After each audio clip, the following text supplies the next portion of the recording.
Hi guys, Forgetful Scholar, and let's chat about books. So this week is The Chase That Never Ended and Haunted. And yes, this week I only got 2 books done because the first one took a little longer than anticipated and I had a lot of real world stuff to do. And I'm gonna apologize beforehand because I didn't get any sleep last night, so I'm gonna try to be as coherent as I can. Okay, so the first one is The Chase That Never Ended, and it's Venomous Secrets. I have to look at it. To an Elemental Steampunk Chronicle Book 4 by Anne Renwick. So yes, this book was 3 stars and about 450 give or take pages. It continues. Uh, Okay, I just forgot the guy's name. Oof, I've been doing that a lot. Okay, so the previous book before this, it was about her brother, her half brother Alec. So this family's kind of complicated. It's Alec, Quinn, Kate, and Logan. And Logan Black has been in, or Mr. Black has been in all the prior books and in this one as well. And he's sort of like all the main male characters are Queen's agents or somehow affiliated with that. So they're like secret steampunk scientist agents, super spies. And Mr. Black is like the top one. And he's kind of in charge of everything. And he has a bunch of half siblings, and these are the siblings. And we got introduced to Kate in Alec's book, and I knew, like, I didn't like her, and I knew I didn't because she was a secondary character, and her personality is just so big and over the top and everything like that. They don't play well for secondary characters. So I was excited for her book, and it was a lot of fun. I will give it that. And it's a steampunk historical FM. Um, it was a lot of fun, but there's some things that are just like, that's why it's a 3 star. So the first thing, it has to do with Kate and Jack. And Jack is called the Jack of all traits, so he pretty much knows a little bit about all. Like, he just knows a little bit about a lot. You know what I mean? And he even kind of makes fun of himself. And I like the personality types, and I think they mesh really well together. And Kate's is, the bratty little sister in the other book. In this one, like, we get to see her a POV, and she's a kick-ass. She's awesome. I really enjoyed her. Um,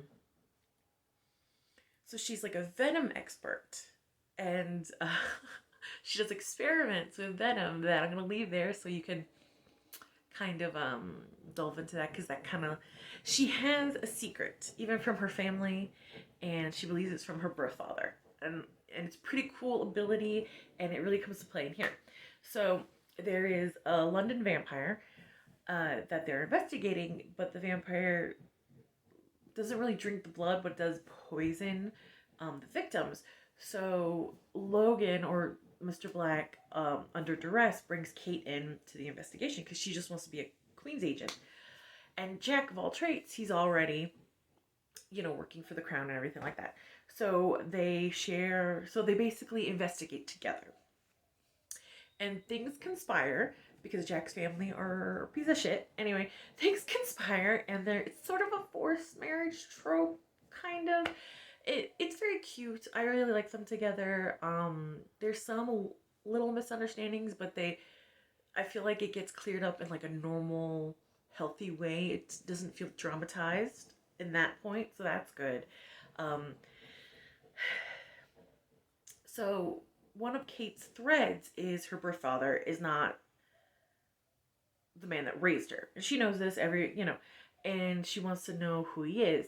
And I thought she would have found out or gotten, like, she just finds out his name, and that's it. And I was like, but this is her book, unless she's gonna have another book. Like, I was just a little confused that thread was left off. I thought maybe she'll find out, like, he passed and there's like a journal, or he's alive and she would talk to him. She just finds out his name. I will say the action scenes were a lot of fun. My favorite scene, it was so heart pounding, was was when Jack got himself and Kate out of a bad situation, and he was trapped in metal bars, but he used fire and science to get himself out of it. It was pretty cool. It was really cool. Great descriptions. And the action and the mysteries are really great in this. This author tends to have a lot of technobabble, um, but I don't despise that. Usually I'm like, ugh, but they just seem so enthusiastic about their world and wanting to share and explain this world that like it's I find it a little endearing. And this one, I didn't find that there was a lot of technobabble because in past books there was like a lot. So, ooh, hear my dog roaming, yeah. So they kind of condensed it a little bit, which I enjoyed. What I did not enjoy was the third act conflicts resolution. It was the chase that never ended. Like it just never ended, and I felt like because they chased the murderers to one hideout, like hidden lab. They get away. They chase them to another hidden lair, and I'm like, okay. And there's like I feel like the final act conflict lasts like 100 pages, and this is them just chasing them. It's not even like them catching them. And I'm just like, this is too long. It's like the author wanted all these really neat places to be in this book, and I'm like, okay, could put it in somewhere else or a different book. It just seemed to drag on. Like it kind of cut its own tension, which is unfortunate because up to this point, all the conflicts and the tensions were really heart pounding and exciting and fun. So that was really unfortunate. So I was like, ugh. And then I feel like the finally when it finally resolved, because it felt like it went on forever, like literally like they chased the murder forever. And when it finally resolved, it didn't really, because there's another thread with Jack personally, and I don't want to give any spoilers of that, but that was an interesting. I enjoyed that thread throughout the book. Um, it still continued. You know what I mean? Like it's still. I was like, oh, okay. And then I felt like the last couple pages were written at a different time. Like they wrote it before, and then they added all this stuff in because. And I'm gonna put a spoiler alert, so if you don't want to know, skip to when the word spoiler ends. But he's like, oh, now we're gonna have to have kids to pass on the line, and they're gonna be my brother's heirs. He's gonna be completely smug, and I'm like, no, your brother murdered someone in cold blood in front of like 4 or 5 Queen's agents. He's going to prison. He should go to prison because he was like helping the murderers the whole time. I was just like, no, he should be in jail. Yeah. So that really took me out a lot. Like a lot of the story. And I was like, dang it, this was really fun too. And at the end we kind of get a little snippet of Quinn, who's the brother that's been like MIA for however long. And of course we do, because of course they're probably going to hold out on Mr. Black's story till the very end. And he's the one I want to read about the most. Like he's in every book, and you see different sides of him in every book. And this side, instead of the cool, collected, in charge of all these like lunatic, brilliant scientists, agents, super agents, he's like the overprotective, annoyed, uh, my brain stopped. Sorry, annoyed older brother. In this, so that was a fun aspect of his personality. I am so tired. Okay, and so yeah, so that's it. I mean, I'm kind of disappointed about the final act. I really wished they cut that down or just condensed it. Like, pick one of the two cool secret evil scientist layers, pick one, and condense all of that into that space. Like, having them find them in one secret lab and then them escaping, going after them, or thought you lost them and picked up, because it wasn't like they chased them throughout. They thought they lost the thread, and then like, oh, light bulb, they figured out like one little clue, which was fun, which was fine, you know, a little Deus Ex Machina, but whatever. And then they go to a second location to find them again. So it wasn't like a consistent chase. It was like chase, stop, got away. Aw, crumpets and tea, and then chase. Oh, okay. So it was a little. Don't cut your own tension, you know. And the whole book was so good with the tension and the action scenes and everything like that, like the carnival escape scene right now is my favorite scene so far at the books I've read, like action wise and things like that. It's just so clever and so much fun. And it was so tension and like on the edge of my seat kind of a thing. So I was like, darn it, darn it. So 3 stars for that one. The next one is Haunted. Yeah, so it's the Haunted one. And this is author we know and love on this channel. So Restless Spirits, Jordan L. Hawk. This is an MM historical paranormal. So this place takes place like early 1900s, I want to say, because it seems like the age of spiritualism, you know, things like that. And it's interesting to see, because I've read a lot of, you've been on this channel, you know, we've read a lot of their recent stuff. So this is an older one, and I think next week I'm going to read one this author printed like 2013. So I'm always curious, like, to see authors that I really enjoyed their earlier works and kind of see like how they evolved and how they learned their craft. You know, kind of like a just a weird thing I like to do. You know. So this one's 3 stars. I know, shocker. I know that's not a 5-star out of the park. It's 3 stars, and it's just. So the main characters are Henry and Vincent. Henry is a scientist, brilliant, out to prove that you don't need mediums because they're all frauds, because he has, you know, past stuff. So he created a seance machine that could trap a spirit and poltergeist. No, not this house is de-ghostify, exorcise. There we go. Exorcism, exorcise the house. Something like. I'm really tired, guys. I'm sorry.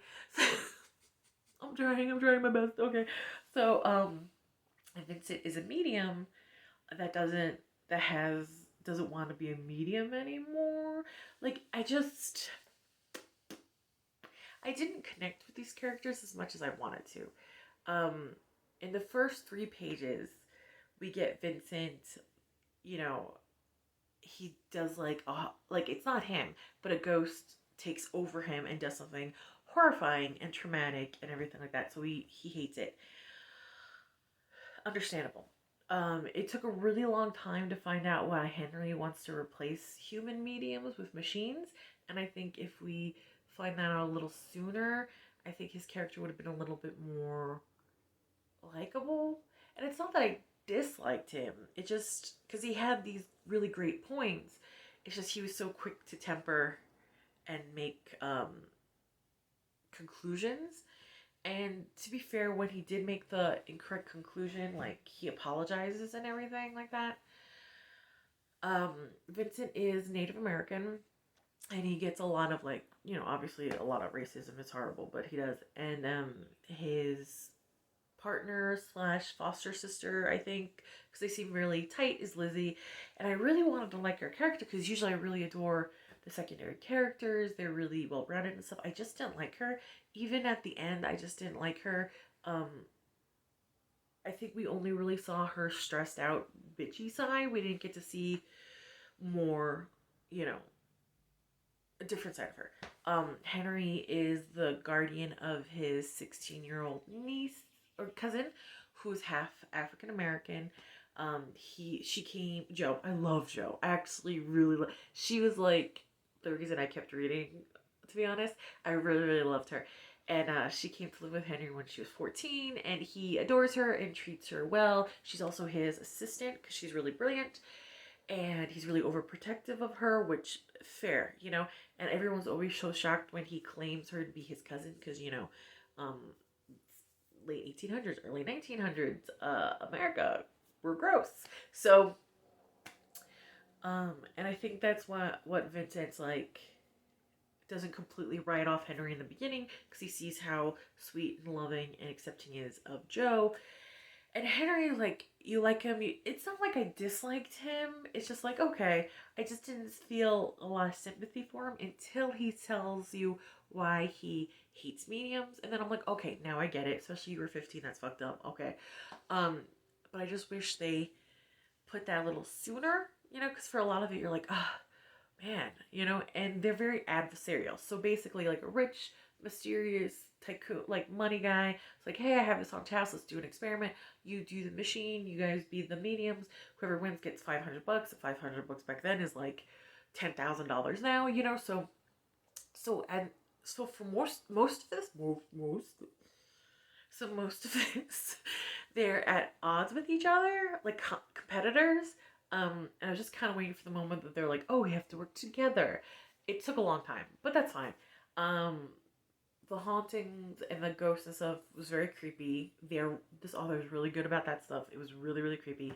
Um, the powers of the mediums were fascinating, and for the whole time, like in the beginning, you didn't know if like Vincent wanted Henry's machine to work so he didn't have to be a medium anymore. Like it was such a strange thing. You didn't know who to vote, who to like root for, you know. um it's fascinating. I'm gonna read more of it. I didn't fall in love with these characters like I've done with Wrath and Rune and Wyborn and Griffin and things like that, and that's okay. I mean, it's still a really enjoyable story, and I could kind of see where some writing thread, like, because like every writer kind of has like a signature certain way they're writing, so I could almost see like I could see it already established here. So I can't wait to read their earlier stuff to see like how they got to this. You know, I don't know. Am I making sense? Probably not. Probably not making sense at all because I am tired. I don't know if I said that before, but I am so tired. Sorry. Trying to control the mania a little bit. It's not working, but okay. Um so, you know, it was okay. Again, you know, I love this writer. Doesn't mean I have to love everything they put out, but I am curious. I'm probably going to read more of this series as well. Um so yeah, today was a shorter one for you guys. I hope that's okay. I'm going to try to take a nap. Probably won't, but I don't want to, but it's time for me to get back to the real world. Like, comment, subscribe, and I'll see you later. Bye.